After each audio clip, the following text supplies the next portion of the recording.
오늘 시력에 대해서 자세한 얘기해 주실 분 안과 전문의 양지호 선생님 나오셨습니다. 어서 오십시오. 안녕하세요. 네, 반갑습니다. 안녕하세요. 자, 먼저 우리 눈이 신체 중에서는 사실 좀 작은 부위예요, 그죠? 네. 예, 근데 정말 중요한 부위죠. 또 복잡하기도 하고요. 네. 예. 자, 시력은 어떻게 결정이 되는지 네. 우리 뭐 듣긴 많이 들었는데 그래도 복잡해요. 우리가 처음부터 다 잘 보이는 건 아니거든요. 예. 출생 직후에 예. 이렇게 보면 아무래도 이 빛 자극을 받아들이는 망막이나 예. 뇌의 시각 중추가 예. 불완전하기 때문에 예. 형태 정도만 알아볼 수 있는 그리돼요, 상태입니다. 그러면? 예. 아. 그래서 이후에 이제 적절한 빛 자극이 네네네. 우리 눈으로 오고 예. 그래서 뇌까지 전달이 되면 이제 예. 점차 발달이 되는 거거든요. 그럼 몇 살 때부터 발달되는 거예요? 네, 그래서 이제 예. 보통은 이제 출생 3개월 정도가 되면 눈을 마주칠 수가 있고요. 아, 그래요? 3살이 되면은 시력이 한 0.6 네. 정도가 나오게 되고요. 네. 그리고 이제 만 7세경이 되면 이제 교정 시력이 아. 1.0으로 성인 시력에 도달하게 됩니다. 아, 그렇구나. 네. 발달 과정이 있네요. 이게 적응을 네, 해야 되는구나. 네, 네. 자, 이제 앞서 말한 이 조니 뎁의 경우는요. 근시가 있다라고 했는데 우리가 이제 조니뎁 이렇게 하면 사진 종종 보면은 약간 색깔이 들어있는 안경 자주 끼고 나오는 사진들이 많이 보이거든요. 예. 그리고 약간 또 인상도 좀 써요. 네. 많이 찡그려요. 그게 아마 근시 때문일 것 그러니까. 같은데요. 근시에 대해서 설명을 좀 먼저 드리겠습니다. 네. 외부에 있는 물체를 이렇게 바라볼 때 초점이 이 망막이라는 필름 앞에 맺히는 걸 근시라고 합니다. 아. 그래서 우리가 멀리 있을 때는 네. 당연히 초점이 망막에 맺히지가 않기 때문에 네. 잘 보이지가 않게 되는데요. 네. 상이 앞쪽으로 와서 가까이에 있으면 네. 상이 뒤쪽으로 물러나면서 가까이가 잘 보이게 되는 아, 것이 어차피 근시입니다. 거리니까 네. 요 거리니까 예. 반대로 이제 멀리는 잘 보이는데 가까운 것은 안 보이는 증상도 있는 거죠? 원시를 표현을 할 때 네. 그렇게 표현을 하는데요. 망막을 중심으로 해서 초점이 뒤쪽에 맺혀 있는 걸 원시라 그러니까 하거든요. 그게 이제 원시인 거죠. 네. 근데 우리 자랑스러운 테니스 선수 정현 선수의 경우에는 근시도 있었고 그것도 이제 고도 근시에다가 약시가 있었다고 하는데 약시는 뭐예요? 아, 약시는 이제 저희가 눈을 사사시 검사를 해봐도 네. 특별하게 구조적으로 이상이 보이지는 않습니다. 네. 그런데 네. 시력이 안 나옵니다. 안경을 끼워서 초점을 망막 필름에 잘 맺혀주어도 시력이 안 나오기 때문에 그럼 이제 간혹 어떤 분들이 진료 보다가 그럼 나중에 굴절교정 수술을 하면 되는 거 아니에요? 라고 물어보시는데요. 네. 굴절교정 수술 또한 네. 이 망막에 필름을 맺히는 거기 때문에 안경으로 시력이 안 나오는 약시의 경우 굴절교정 수술을 한다고 해서도 시력이 나오지 않습니다. 그 약시가 진짜 어떻게 보면 총체적인 난국이네 어떻게 보면. 네. 그죠? 약시는 적절한 치료 시기가 있기 때문에 네. 그 시기를 놓쳐버리면 평생 후회할 수가 있어요. 그 시기가 우리 눈도 시력이 발달할 수 있는 시기가 아. 만 7세, 늦어도 한 10세까지는 이 발달이 되어야지만 이런 약시가 발생하지 않을 수 있습니다. 자, 그런데 이제 정현 선수의 경우는요. 녹색이 시력에 좋다고 해서 테니스를 시작했다라고 했거든요. 네. 시골에 사는 친구들이 항상 눈이 좋다. 왜냐면 예. 자연이 있잖아요. 자연이 네. 녹색이잖아요. 예. 그런 얘기를 많이 들었거든요. 예. 이거 맞는 말인가요? 너무 의학적으로 잘 알고 계시는데. 그래요? 네. 저 의학적으로가 아니라 많이 들었던 얘기예요. 예, 맞습니다. 오. 우선 우리가 이제 근시를 늦추기 위해서는 네. 녹색 환경, 즉 야외 활동을 많이 하는 것이 네. 근시를 늦출 수가 있습니다.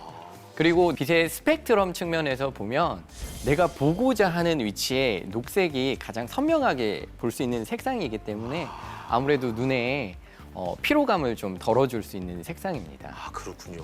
네. 가수 중에서는 녹색지대가 가장 시력이 좋겠다. 시력이 좋으실 수도 있겠습니다. 야, 받아주시네. 감사합니다. 네. 예, 묻힐 뻔했어요. 네. 그러면은 가장 안 좋은 색상은 어떤 색상이에요? 예를 들어서. 우리 생활 속에서 많이 들어볼 텐데요. 네. 청색광. 핸드폰. 네. 아. 네, 이제 청색광 같은 경우가 우리 눈에 노출이 되면 네. 이 눈 뒤쪽에 망막에 세포에 손상을 줄 수가 있어서요. 이 청색광이 가장 좋지 않은 색이라고 보시면 되겠습니다. 이게 자, 정현 선수처럼 어릴 적에 시력이 안 좋은 아이들이 계속 치료를 받으면 네. 좋아질 수 있습니까? 네, 좋아질 수 있습니다. 오.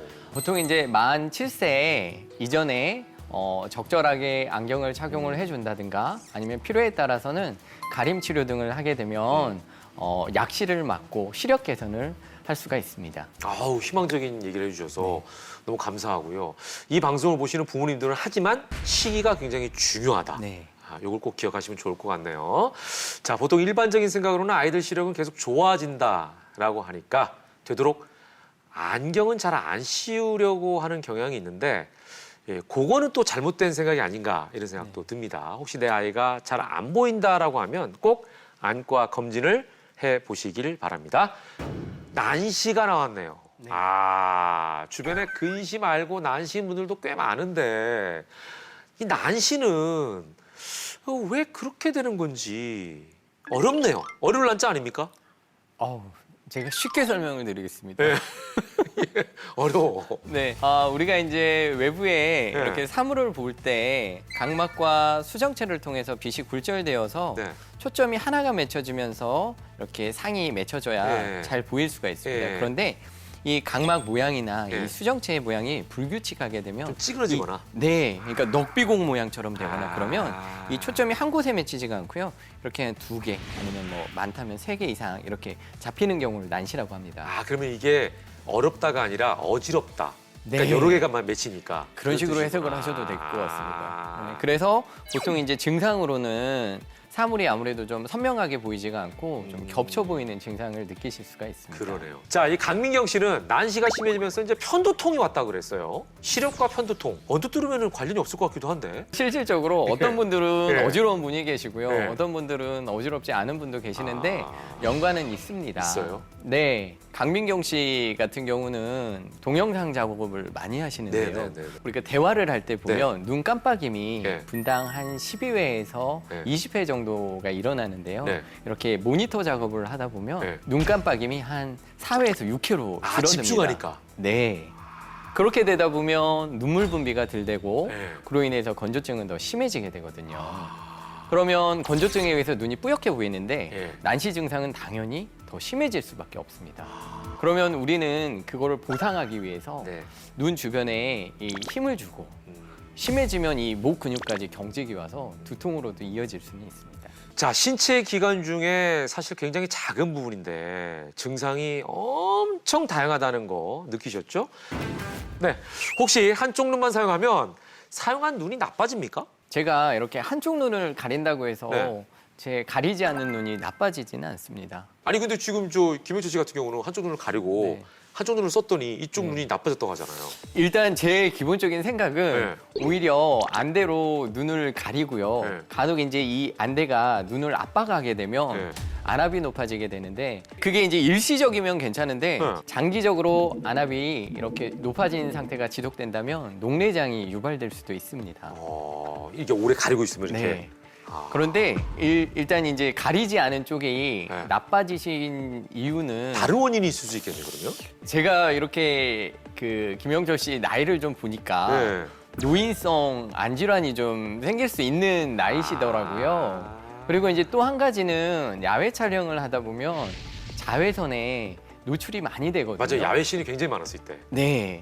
그래서 이 자외선이 노출이 되면 우리 눈에 뭐 백내장이라든가 황반변성 등의 여러 가지 질환들이 예, 가능성이 높아지거든요. 그러니까 오히려 한쪽 눈은 가리고 있었으니까 이쪽은 자외선을 안 받아서 네. 가린 눈은 오히려 보호가 됐겠네요. 제 생각은 그렇습니다. 예. 보통은 양쪽 눈 시력이 비슷한데 유독 이제 한쪽만 굉장히 나빠지는 경우가 있지 않습니까? 네. 일명 이제 짝눈이라고 우리가 부르는 경우가 있는데 보통 이제 우리 눈도 네. 조금씩의 네. 차이는 있거든요. 그래요? 그런데 간혹 이제 일정 이상의 차이가 네. 나면 그것을 우리가 부등시 짝눈이라고 하게 되는데요. 아. 근데 이러한 짝눈이 만 7세까지 네. 방치가 된다면 좋은 눈은 계속해서 저희가 사용을 하게 되고요. 네네. 나쁜 눈은 좋은 시력이 안 나오니까 그 눈을 무시하게 되거든요. 그렇게 되다 보면 이 눈이 발달해야 할 시기에 발달을 하지 못해서 퇴화. 약시로 퇴화가 이어질 되는 수 거죠. 그러니까 퇴화라는 개념보다는 거기에서 정체하는 거죠. 정체. 더 발달을 하지 못하고. 네. 그렇군요. 그런데 네네네. 이제 이렇게 짝눈이 만약에 성인까지 이어진다면 일단 네네. 기본적으로 시력을 안 나올 거는 확실하고. 네, 확실하고 네. 그 외에도 이제 우리가 두 눈으로 봐야 이렇게 거리감이 생기고 그렇죠. 사물의 입체감을 느끼게 예. 되는데 이렇게 한 눈이 네. 좋지 않다 보면 네. 아무래도 거리감이나 입체감을 떨어뜨리게 느껴지. 그리고 약간 균형감도 좀 떨어져요. 네. 예, 걸을 때. 그러면 이제 예. 실생활에서 예. 가장 위험한 게 불편하죠. 이제 쉽게 설명을 드리면 운전할 때 예, 거리감 그렇죠. 안 잡히고 그렇죠, 그렇죠. 그래서 위험할 수도 있습니다. 예. 자, 그러면 만 7세 이전에 짝눈일 때 혹시 치료는 가능한가요? 아까 만 7세를 얘기하셨으니까. 네. 만 7세 이전에 검사를 해서 네. 굴절 이상이 어떤 굴절 이상이 있는지를 확인을 하고요. 네. 안경을 착용을 해서 특히 안 좋은 눈에 이 안경을 착용을 시켜주면 좋은 자극이 가게 돼 있습니다.